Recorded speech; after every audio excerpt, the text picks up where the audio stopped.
¿Qué tal? ¿Cómo le va? Nuevamente y como cada semana le damos la más cordial bienvenida a las Sentencias a Debate, un programa del Tribunal Electoral del Poder Judicial de la Federación. Yo soy Lucy Farías y le invito para que se quede con nosotros en este caso que le ofrecemos. Es el caso de la promoción personalizada en una revista. Déjeme comentarle, usted lo sabe muy bien, que la Sala Superior tiene el compromiso con la justicia abierta. Este programa es muestra de la justicia abierta porque se analiza una sentencia en frío para buscar la mejora jurisdiccional. Así es que en ese estado de cosas me permito comentarle que el Partido de la Revolución Democrática impugnó ante la Sala Superior una sentencia de la Sala Especializada de este Tribunal Constitucional Electoral a través de un recurso de revisión del procedimiento especial sancionador. La Sala Especializada declaró inexistentes las faltas atribuidas al que fuera gobernador del estado de Puebla por supuestos actos anticipados de precampaña y campaña a través de la promoción personalizada en una revista de circulación nacional. Si usted quiere saber cómo resolvió este caso la Sala Superior del Tribunal Electoral del Poder Judicial de la Federación, pues le invito a que se quede con nosotros, ya que Pedro Lara Ayma lo recibe hoy en el estudio, por un lado al maestro Roberto Duque Roquero, quien es académico de la Universidad Nacional Autónoma de México, y al licenciado Javier Ortiz Flores, quien es secretario de Estudio y Cuenta de la ponencia del magistrado Reyes Rodríguez Mondragón, ponente de este asunto. Yo soy Lucy Farías y le reitero nuevamente la invitación para que se quede con nosotros aquí en las Sentencias a Debate.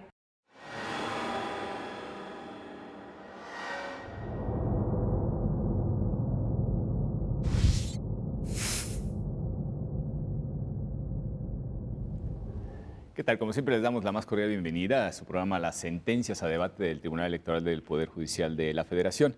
En esta ocasión vamos a hablar sobre el recurso de revisión del procedimiento especial sancionador número 67 de este año, relativo a la impugnación que hace el Partido de la Revolución Democrática en contra de una sentencia emitida por la Sala Regional Especializada de este mismo tribunal. Y bueno, pues como forma de no variar, digamos, nuestra rutina, vamos a pedirle al secretario de Estudio y Cuenta que ha proyectado este asunto, pues que nos ponga un poco en el contexto. Javier, muchísimas gracias por estar No, al con contrario, nosotros. Gracias por la invitación, Pedro. Roberto, bienvenido, un gusto, muchas gracias. Bueno, sí, este asunto tiene su origen en diversas denuncias, 8 denuncias en concreto, que presentaron diversos ciudadanos y partidos políticos en contra de supuestos hechos contraventores de la normativa electoral, atribuidos, entre otras personas, al ciudadano Rafael Moreno Valle Rosas. Exgobernador de Puebla. Exactamente. A raíz de una entrevista que se le hizo en la revista Líderes Mexicanos y que se difundió a través de una estrategia publicitaria en diversos medios. Por ejemplo, en espectaculares, en diversos lugares del país, para buses, anuncios electrónicos, por ejemplo, había uno en el Aeropuerto Internacional de la Ciudad de México, y sobre todo en espectaculares, promocionales, de radio y televisión, en donde aparecía el entonces gobernador. Que todavía es gobernador, justamente. Exactamente. ¿No? Estaba en funciones, sí. Y lo importante aquí, entre otras cosas, es que durante el mes de octubre, en la segunda quincena del mes de octubre, lo que se detectó fue más de 3,000 impactos en radio y televisión de estos promocionales. Y bueno, frente a esas denuncias se siguió el procedimiento con este nuevo diseño constitucional y legal, en donde por un lado la Autoridad Administrativa Electoral, el INE, a través de sus órganos, lo que hace es investigar los hechos. Claro. Y para poner el expediente, somete el expediente al conocimiento de la sala especializada para que en su caso realice la calificación jurídica de los hechos y aplique la sanción. En este caso, la sala especializada lo que determinó fue que no existían los hechos denunciados y por lo tanto no había habido ninguna infracción electoral de las denunciadas. Frente a eso, el partido recurrente, que ya mencionabas, vino ante la Sala Superior cuestionando esa sentencia de la Sala Especializada. Así es. Sí, bueno, Roberto, bienvenido nuevamente a nuestro programa. Gracias. Es un placer tenerte con nosotros. Yo no vi los anuncios en la luna. creo que fue el único sitio donde no los vi. O sea, realmente no creo que haya un ciudadano en este país que no haya visto por lo menos una vez el despliegue publicitario del exgobernador de Puebla.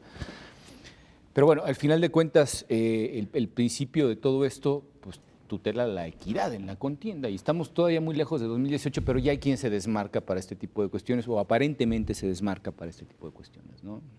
¿Qué opinión te merece todo este despliegue? Y bueno, pues finalmente lo que se está atacando es la sentencia que determina que no hay violaciones a la normativa electoral.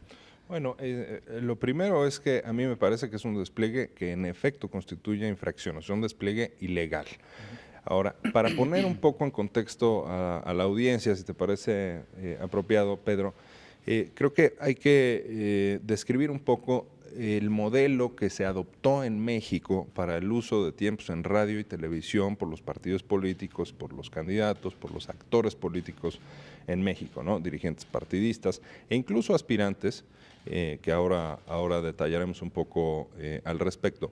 Este modelo lo que prohíbe es que haya una adquisición, una contratación en radio y televisión para que no se desequilibre la contienda electoral. Déjame decirlo en términos muy llanos, para que la política no se convierta en el concurso de quién tiene amigos más dadivosos y más acaudalados, sí, ¿no?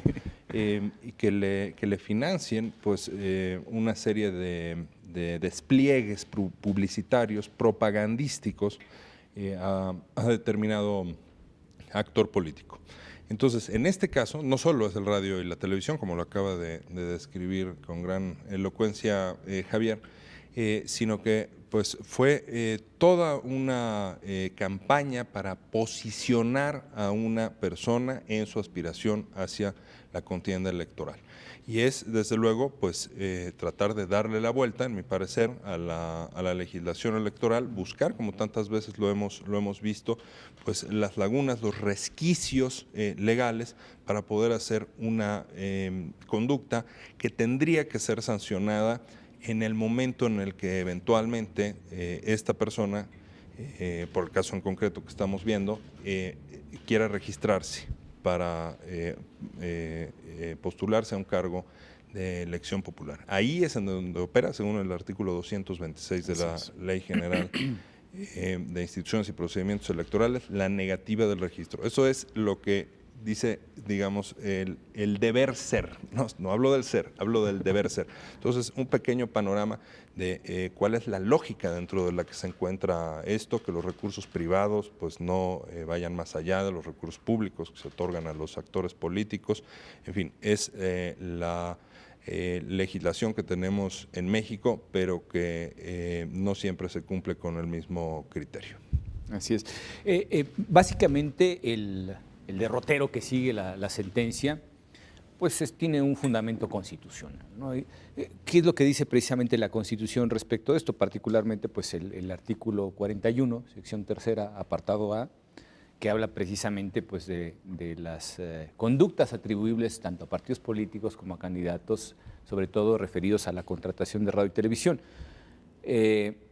Los agravios en general que exponen precisamente el partido quejoso creo que van por dos lados. Primero, cuestionando la actuación de la propia sala responsable respecto de la manera en la que valoró el material probatorio y cómo se engarza precisamente esto con la prohibición constitucional que tienen tanto candidatos como partidos de realizar promoción fuera del tiempo o incluso, como se alega en algún momento precisamente en la demanda, utilizando recursos públicos, ostentando un cargo público en el momento en el que se hace. ¿Cómo se engarza toda esta normativa, tanto constitucional como legal? Aquí resulta muy interesante que lo que la Sala Superior determinó fue que la sala especializada, la sala responsable, como se le llama, no valoró, a pesar de que estaban en el expediente, un cuadro probatorio, el cuadro probatorio completo, concretamente los promocionales de radio y televisión, siendo que la propia sala especializada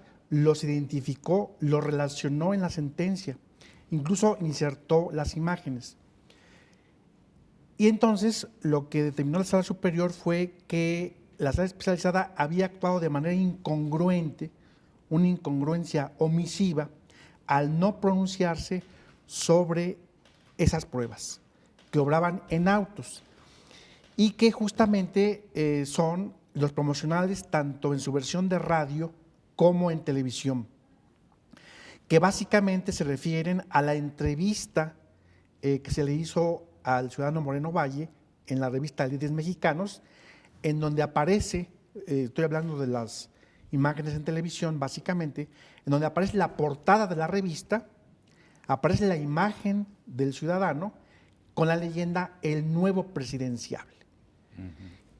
Y en las versiones de radio, de manera similar, al menos en una de sus versiones, se referían de la misma manera al ciudadano Rafael Moreno Valle.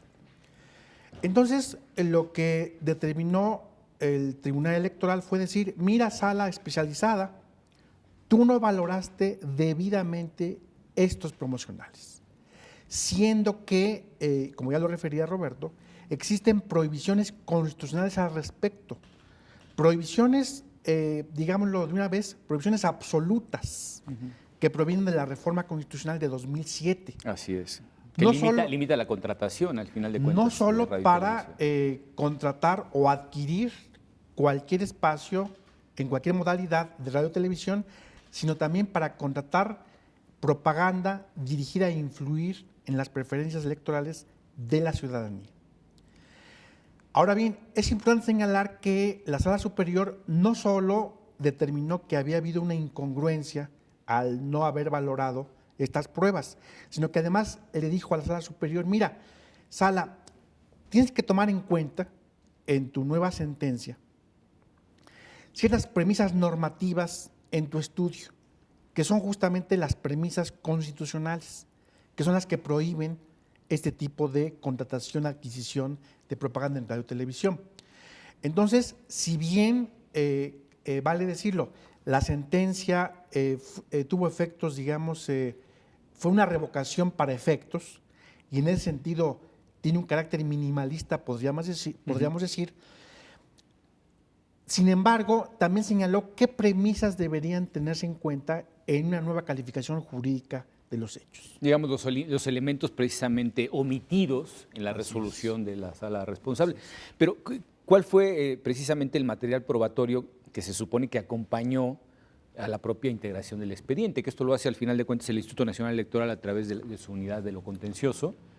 Y me entiendo que pues, los videos los pasaron como parte de todo el material probatorio. Así es. No, de hecho, desde una segunda denuncia que presentó el partido quejoso, acompañó estos videos. Ya posteriormente, dentro del procedimiento que lleva a cabo la Unidad Técnica de lo Contencioso, la propia autoridad estableció que efectivamente había testigos de grabación, tanto en radio y televisión, que contienen estas imágenes y estas transmisiones en radio, y que son documentales que en principio constituyen documentales públicas y por lo tanto tienen un valor probatorio pleno. Y no obstante, la sala especializada, la sala responsable, no valoró esos promocionales. Ya no digamos su contenido, sino la existencia de esos promocionales, siendo que, y esto es muy importante, no estaba controvertida la existencia y contenido de los promocionales de radio y televisión. Claro, claro. Roberto, digo, a veces el derecho me parece como la recreación de un mundo de fantasía, ¿no? O sea, cuando el juez evidentemente tiene que tener elementos para poder resolver, pero a veces en casos como este particularmente, y repito lo que dije al principio del programa, yo creo que no hay ciudadano en este país que no haya visto algún espectacular o algún anuncio en radio o en televisión sobre el asunto de Moreno Valle, que además pues, duró bastante tiempo autopromocionándose el exgobernador de Puebla. ¿Cómo se pueden atacar ese tipo de problemas? Porque también es muy difícil probar determinadas cosas, incluso aunque son evidentes a los ojos del público, ¿no?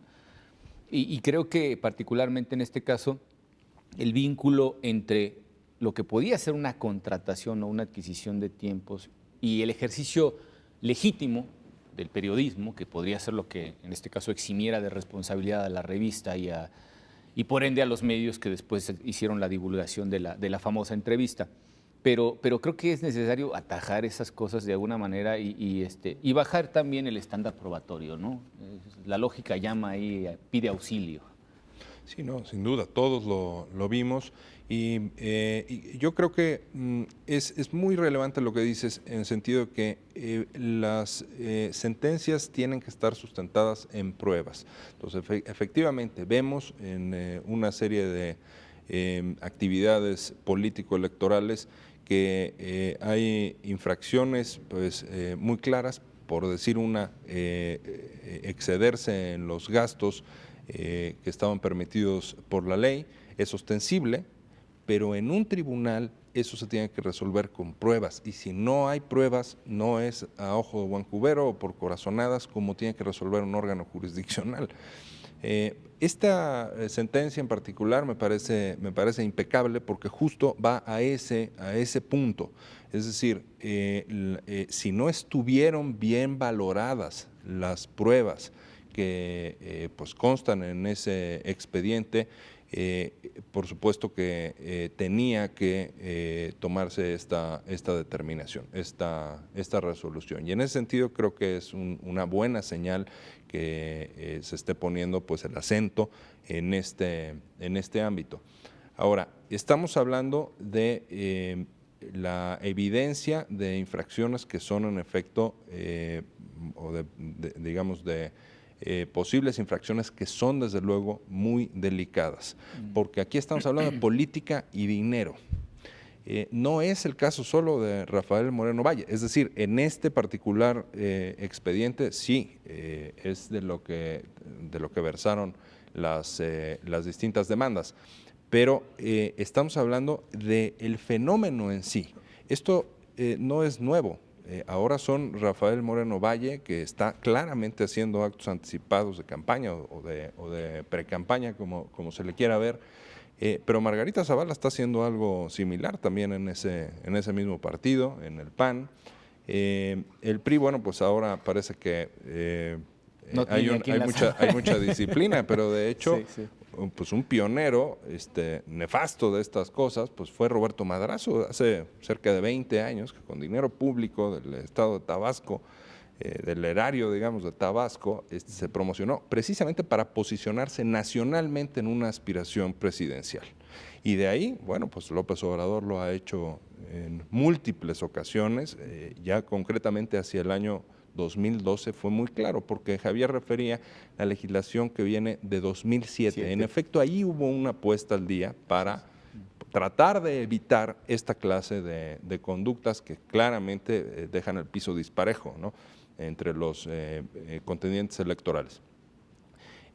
Esa legislación estableció, además de las prohibiciones de las que ya hemos hablado, para contratar tiempos en radio y televisión, de contenido político y demás, estableció que no se puede hacer proselitismo, y cuando se aplicó por primera vez esa legislación de 2007, que fue en la elección federal de 2009, o al menos el primer caso que yo conocí que se aplicara esto, se le negó en una sentencia célebre del Tribunal Electoral a una señora Maribel Villegas Canché, que era, bueno, llegó a registrarse como candidata a diputada por el estado de Quintana Roo, si no me falla la memoria, y se le negó el registro como precandidata y no pudo contender. Y eso lo dijo el INE, entonces el IFE, y luego el Tribunal Electoral, basado en una norma que sigue vigente ahorita, pues porque en la reforma de 2014 esa disposición quedó idéntica. Sí, no se tocó. Nada más cambió el numeral, ahora es el 226 de la LEGIPE. Era muy buena señal. ¿Qué había hecho la señora Maribel Villegas Canché? Pues justo hacer proselitismo, más o menos del estilo del que está haciendo Rafael Moreno Valle, o del que hizo poco después López Obrador, hacia el 2012. Pero ya a la hora que se trataba del señor López Obrador, en su mejor estilo, le gusta estar al filo del precipicio y a ver quién tiene los arrestos para aventarme al vacío, así juega, ¿no?, en la política. Entonces, ahí ya no hubo sanción alguna y se le permitió ser candidato. Por lo tanto, esa norma pues pasó a estar de adorno, a ser una norma pues ornamental, que sigue sin aplicarse desde entonces, desde el caso de Andrés Manuel López Obrador. Y son de los casos muy lamentables, Pedro, en donde la política pues avasalla al derecho. Ahora, si el derecho está fallando y no responde a la realidad, pues también hay que modificarlo. Pero la normativa está ahí, está vigente y tiene que cumplirse. Y un tribunal, desde luego, que tiene que hacer valer lo que diga la legislación. Claro, y teleológicamente hablando, creo que precisamente el objetivo de muchas de las modificaciones de 2007 era ese, ¿no? Atajar el paso a aquellos aventajados. Bueno, si nos permiten, vamos a ir a nuestro primer corte y volvemos en un momento. Muchas gracias.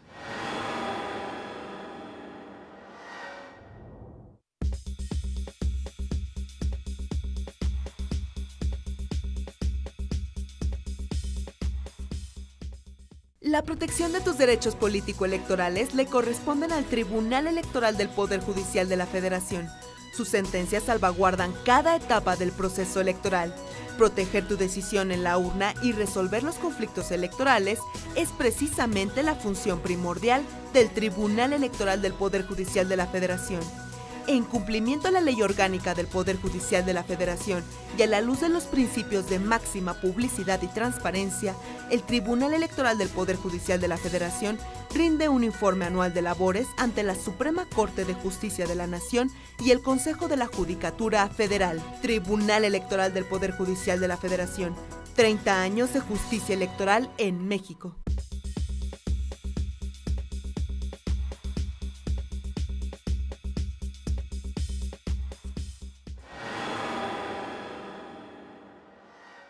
Bueno, pues hablábamos de algunas cuestiones muy interesantes sobre esta demanda que presentan varios ciudadanos.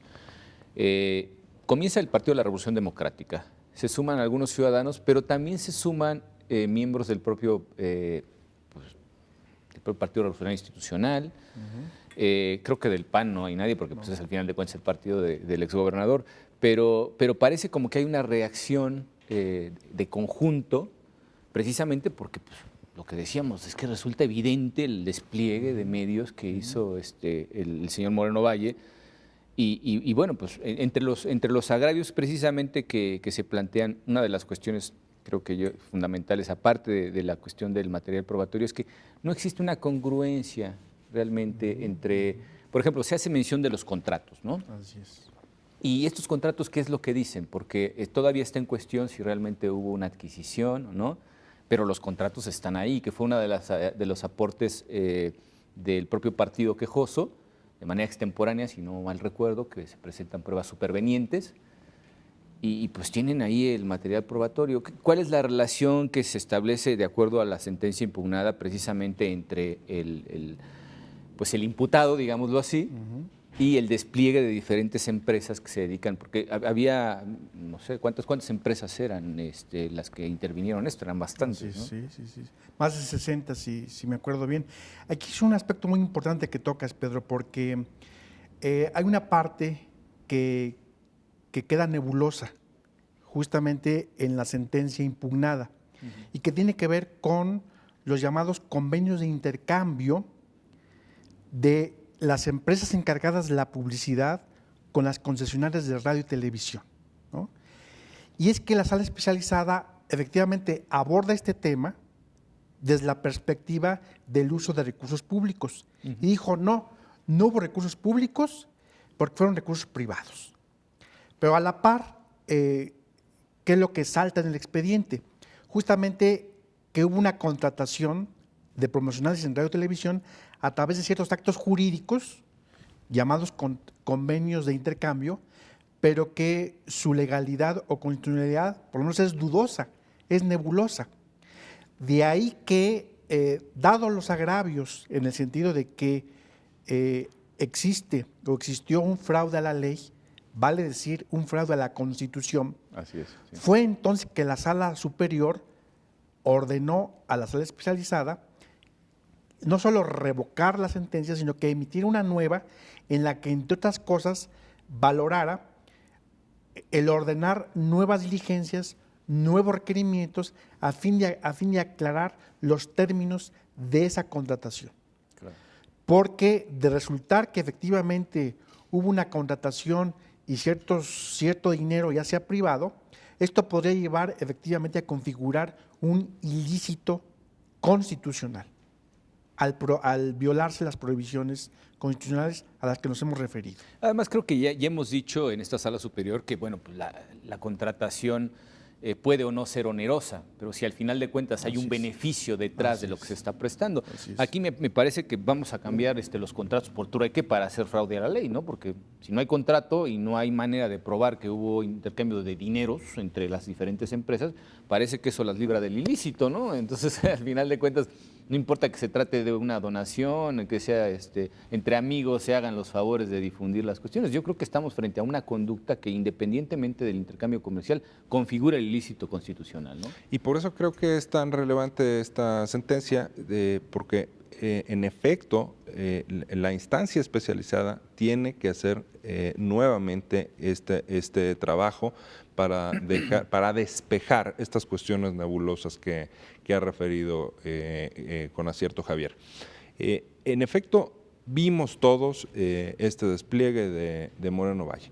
Esa revista Líderes Mexicanos, de pronto en su portada, por lo que yo he visto, saca pues a un pintor muy destacado mexicano, a un artista, a un intelectual, qué sé yo, a un político de pronto.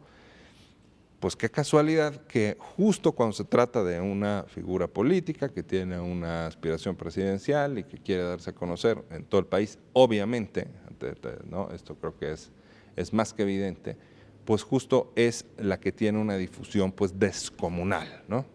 Entonces, ¿quién financió eso? ¿Quién lo hizo? ¿Con qué propósito? Fue nada más porque les pareció que qué bonita estaba esa portada, pero no tiene ningún trasfondo político. Pedro, es absurdo. Sí. Evidentemente que hay una intencionalidad ahí política y hay mucho dinero que se está moviendo para lograr esto. Incluso a sabiendas de que este tipo de conductas pueden ser infractoras, pueden implicar una irregularidad sancionable por la legislación y por las autoridades electorales. Muchas veces estos actores políticos lo hacen de todas maneras, ya dentro de su cálculo está que pueda venir una posible sanción económica. Se hace una previsión de daños, ¿no? No hablo solo de este caso, hay muchos del Partido Verde Ecologista, en fin, hay muchos. Por eso yo pongo el acento, Pedro, en otro tipo de sanción, que no es nada más la infracción administrativa que se puede pagar, ¿no? Una multa o reducción de administraciones, o sea, de financiamiento a un partido político por cierto periodo. Bueno, pues eso también se puede cubrir. Este tipo de castigos, digámoslo así, a partidos e incluso a personas físicas y morales también, claro, sí. Y jurídicas. Esta sanción de la negativa del registro de candidatura, si en México se aplicara, sería realmente el factor que inhibiría a los actores políticos a hacer esto. Como tú dices, si yo hago proselitismo anticipado, después se me va a negar el registro, como ocurrió en el célebre caso que mencionaba yo de Maribel Villegas Canché. Pero después se revirtió ese criterio. Yo tengo, digamos, la ilusión de que, y el optimismo de que este tribunal electoral, con la integración de magistrados relativamente nueva que tiene, va a sentar realmente bases para evitar esta clase de abusos y de fraudes a la ley que cometen toda suerte de personajes que tienen ambiciones políticas, ambiciones presidenciales en concreto de distintos partidos políticos. Eso es algo a lo que yo apuesto y espero que en la tónica de esta sentencia que estamos analizando este día venga un criterio rector de esta clase para esta clase de conductas y evitarlas en el futuro.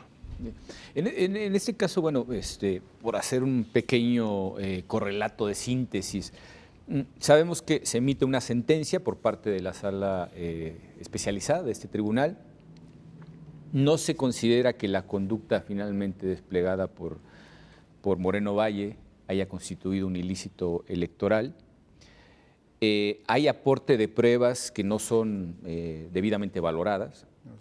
Y en general, pues digamos que se manda a rehacer la sentencia.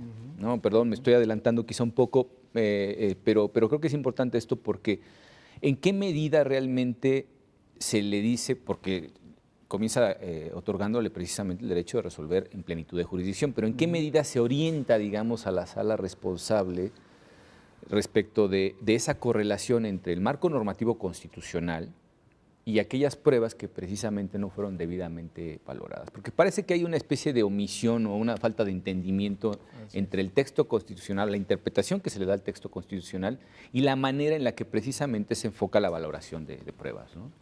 Sí, efectivamente, aunque como bien lo dices, la Sala Superior lo que resolvió fue, primero, revocar la sentencia impugnada. Segunda, estableció ciertos efectos específicos.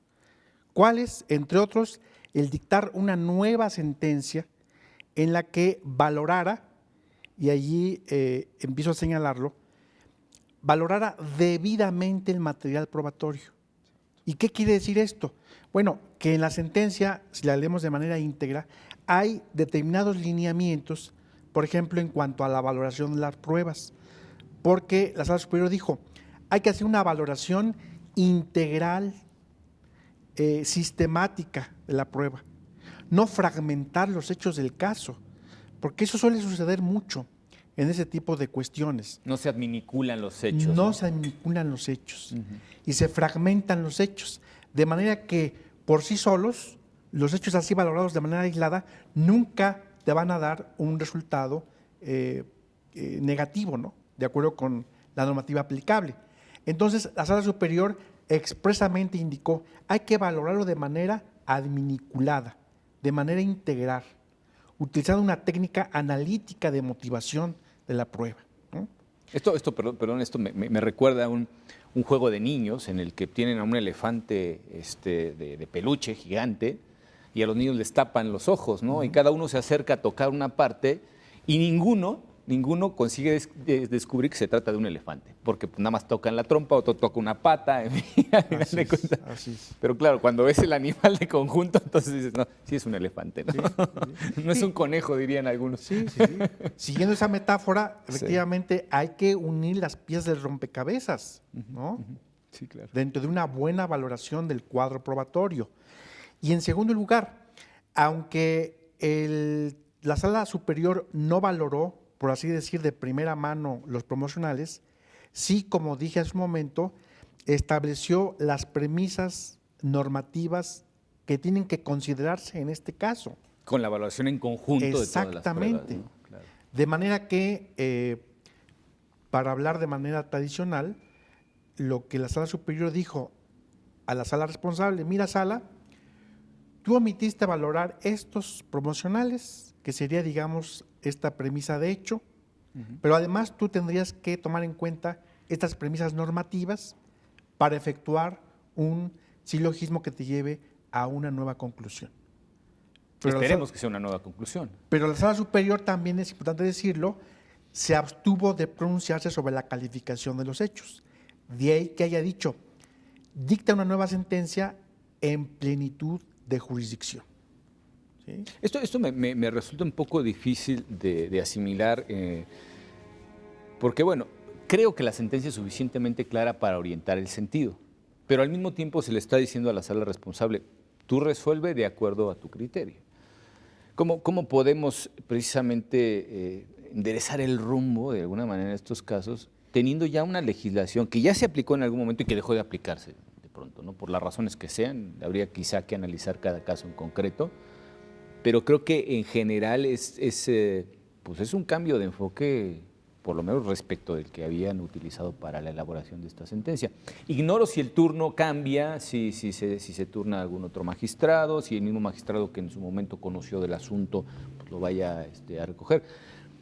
Y ahora pues se ha devuelto al INE otra vez, porque el INE tiene que hacer la integración del expediente nuevamente, incorporando quizá algunas pruebas que no habían sido consideradas. Pero ¿cómo cambiar el rumbo de algo que ya está en la ley y que finalmente no se lleva a la práctica?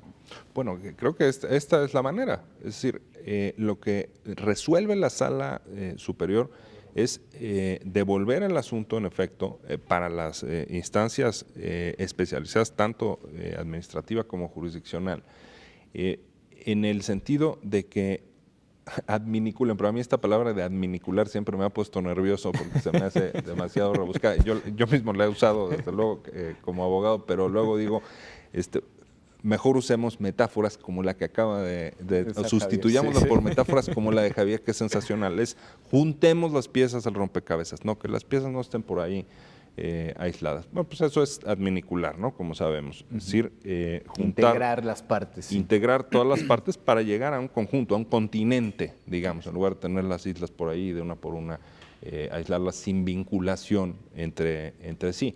Entonces, ya cuando todas las piezas del rompecabezas se suman, es cuando se puede llegar a una determinación realmente justa, que es a final de cuentas lo que se requiere.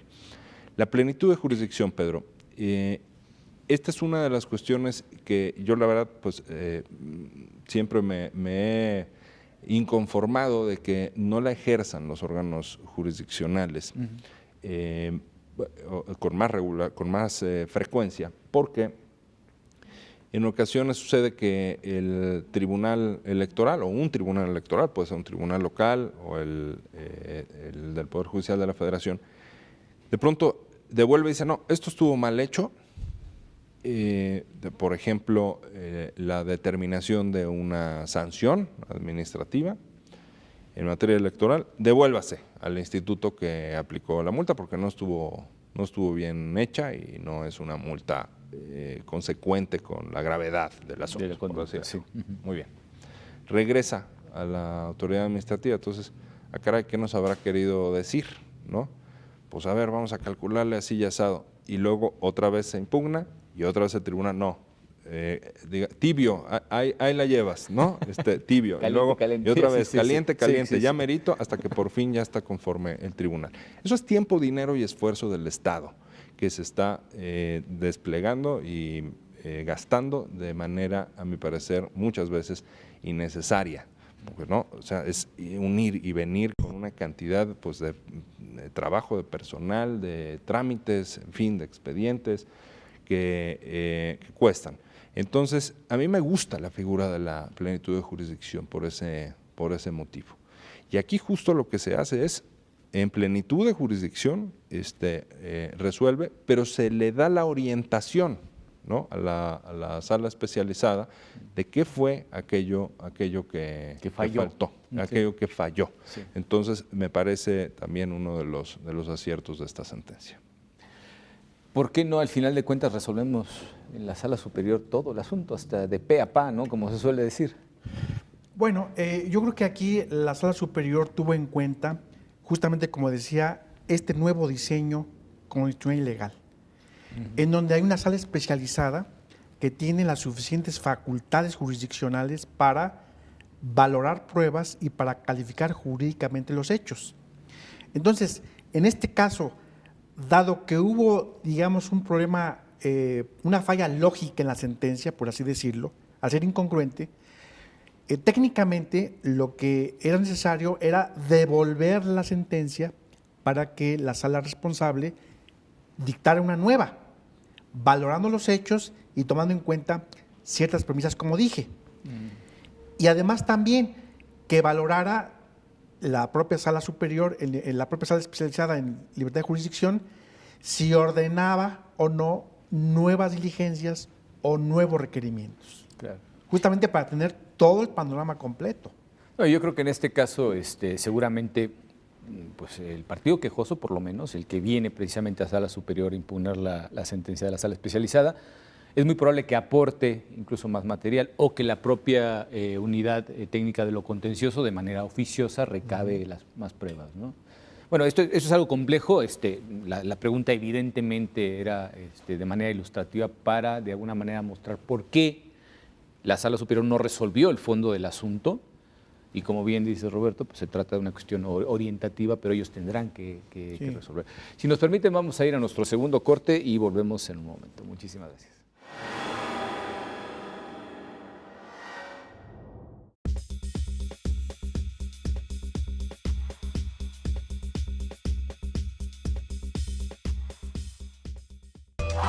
El Tribunal Electoral del Poder Judicial de la Federación cuenta con 7 centros de documentación especializados en materia jurídica y político-electoral que proporcionan servicio directo y gratuito de información y consulta al público en general. Los centros de documentación del Tribunal Electoral del Poder Judicial de la Federación se ubican uno en la Sala Superior y respectivamente en las salas regionales. Para mayor información, escríbenos sendoc@te.gov.mx.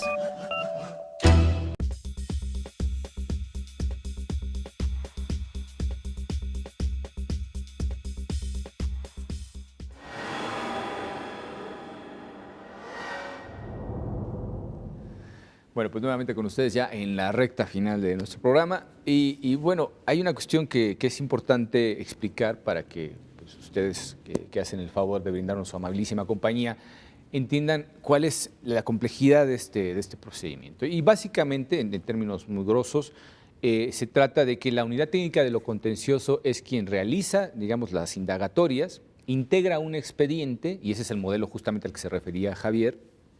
Hay ahora una redistribución, digamos, de las competencias en este tipo de cuestiones, cuando se trata sobre todo de las cuestiones de radio y televisión.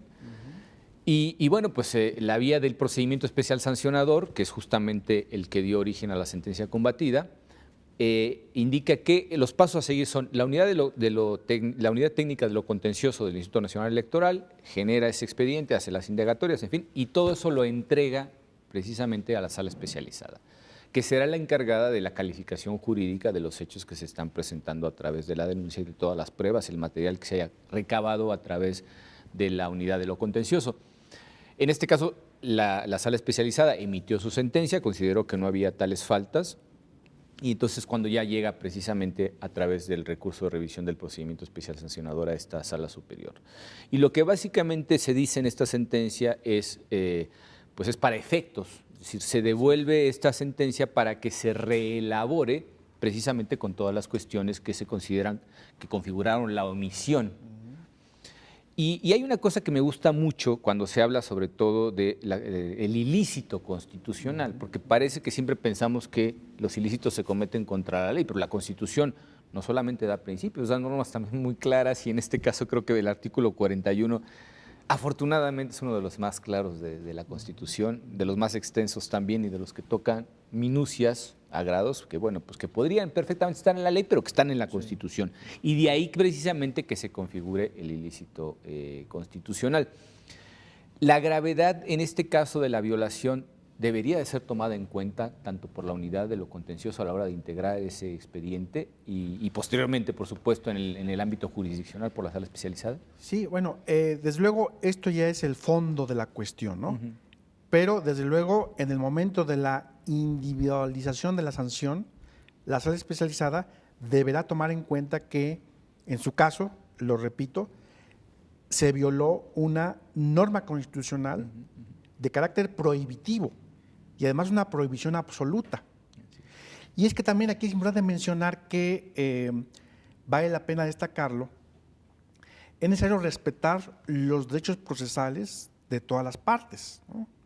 En primer lugar, desde luego, la presunción de inocencia en favor de los sujetos denunciados o los sujetos normativos. Y en segundo lugar, también cuidar el debido proceso, de manera que si la sala especializada llegase a devolver el expediente, como lo ha hecho hasta donde entiendo, a la unidad técnica de lo contencioso, esta, en su caso, si hay nuevos hechos, tendrá que hacer nuevos emplazamientos para cuidar y respetar el debido proceso. El derecho de audiencia también. Exactamente, Sí, claro, exactamente. Entonces, como dice, sí es un proceso complejo, pero que está revestido de garantías procesales en favor de todos los sujetos denunciados, de todos los sujetos normativos.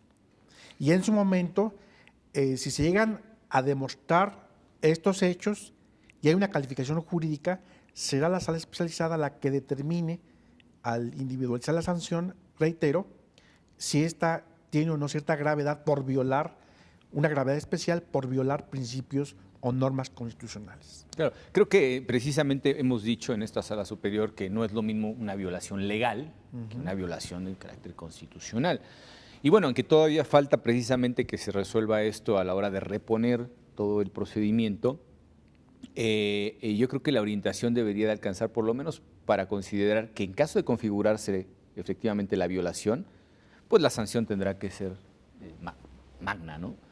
Y en este caso creo que la aplicación de la ley pura y duramente no sería más que el hecho de atajar una conducta que ya es sistemática en muchos actores políticos de nuestro país y que la única forma de disuadirlos pues es negándoles el registro en el caso de que efectivamente se pruebe que realizaron actos anticipados, ¿no? Claro, porque en efecto están burlando la ley muchos de estos actores políticos de manera abierta y franca desde mi punto de vista. A mí, Roberto, me preocupa sobre todo que los medios, amparados por la bandera del ejercicio periodístico legítimo, se presten a estas cosas. A mí me resulta muy preocupante porque creo que los medios están justamente para lo contrario. Es decir, los medios deben de dar a conocer la realidad a la sociedad, escarbar hasta donde salga petróleo si es necesario, y no para prestarse a este tipo de cuestiones que, y es una opinión absolutamente personal, que son simulaciones, ¿no?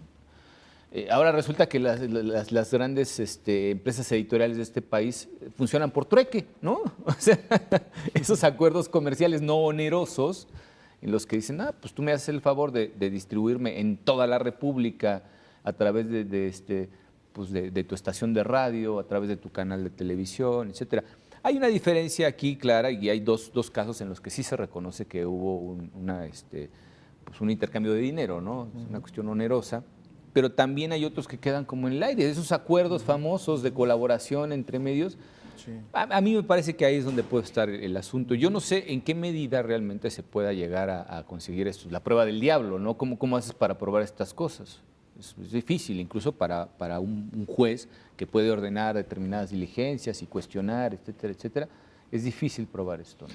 Sí, ¿no? Y el artículo 41 en efecto es muy claro y es el más largo, por cierto, de toda la Constitución. El artículo más largo, más de 4,000 palabras. Es un artículo, es una mini ley electoral, ese solo artículo.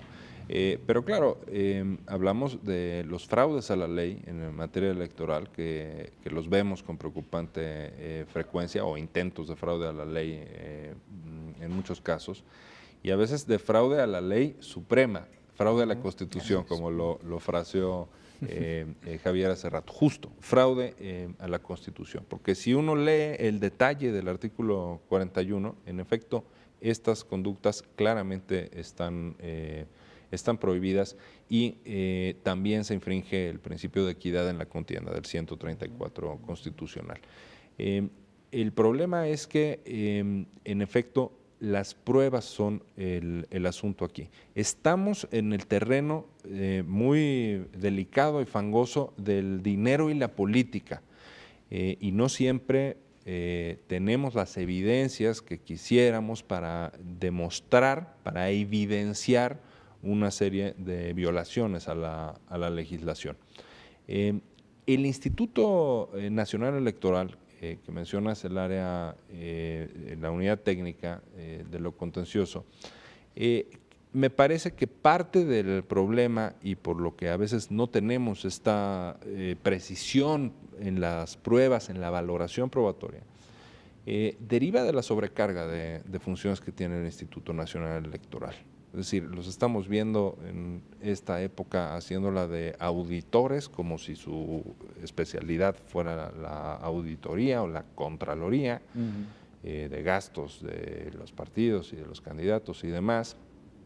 Es administrador de tiempos en radio y televisión. ¿Qué rayos tiene que ver eso con el asunto de las elecciones, de los comicios, de la democracia?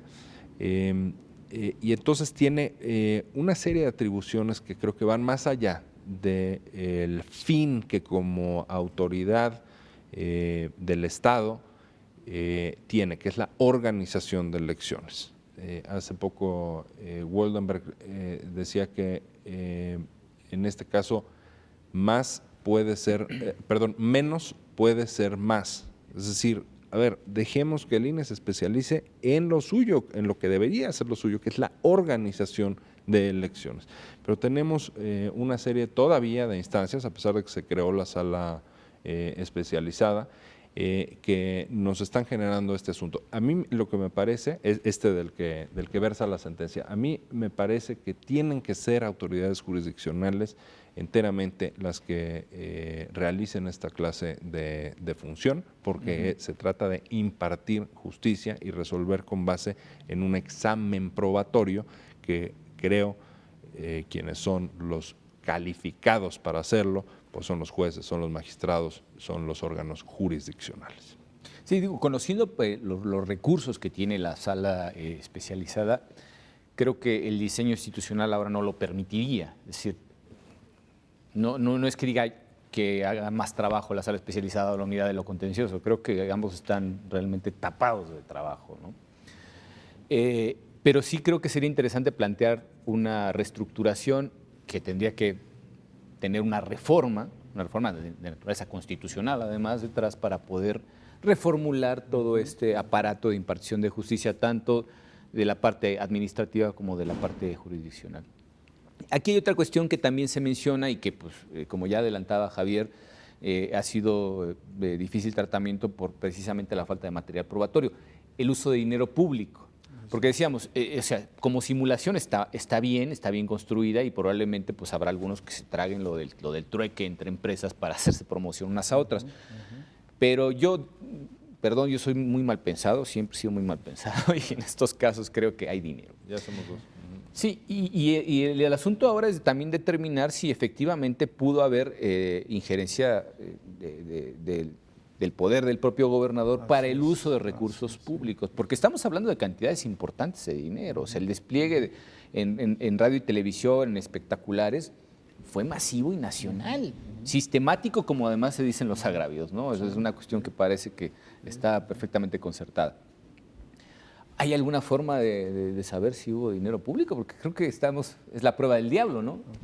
Definitivamente. Sí, no, pues seguramente que aquí la unidad técnica de lo contencioso tendrá que ejercer todas las facultades que tiene para llegar a la verdad de los hechos controvertidos, porque eso yo creo que es lo importante, ¿no? O sea, dentro de las restricciones y de los derechos procesales, yo creo que lo importante en materia de hechos es la verdad de los hechos controvertidos. Yo creo que es uno de los objetivos importantes en materia probatoria. El principal, sin duda. Sí, Por lo menos de acuerdo a mi maestro Michele Tarufo. Sin duda. ¿No? O sea, la búsqueda de la verdad. Sin duda, ¿no? Sí, sí. Pero también cuidando principios como el de presunción de inocencia, ¿no? No, la verdad Pero siempre sin respeta duda. a los inocentes.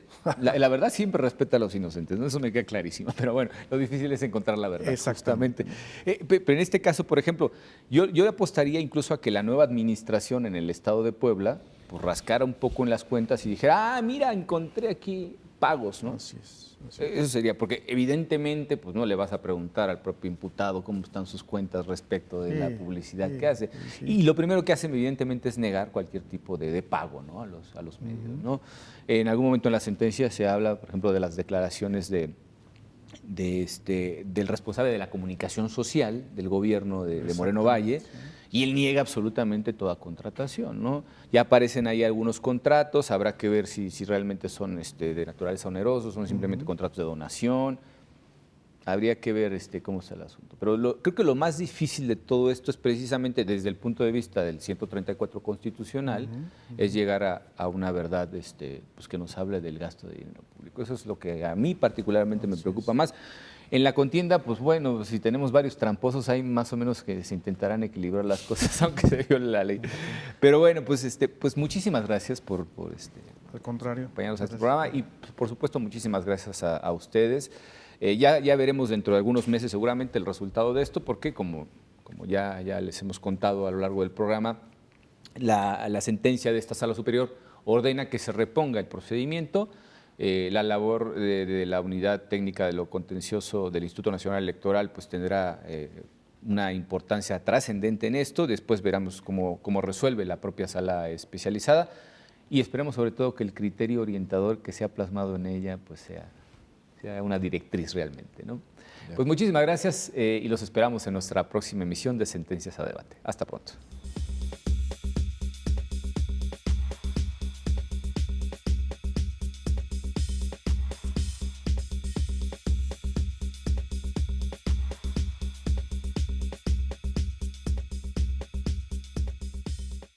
La Sala Superior del Tribunal Electoral del Poder Judicial de la Federación sesiona públicamente a la luz de los principios de máxima publicidad y transparencia para garantizar certeza y legalidad en los procesos electorales.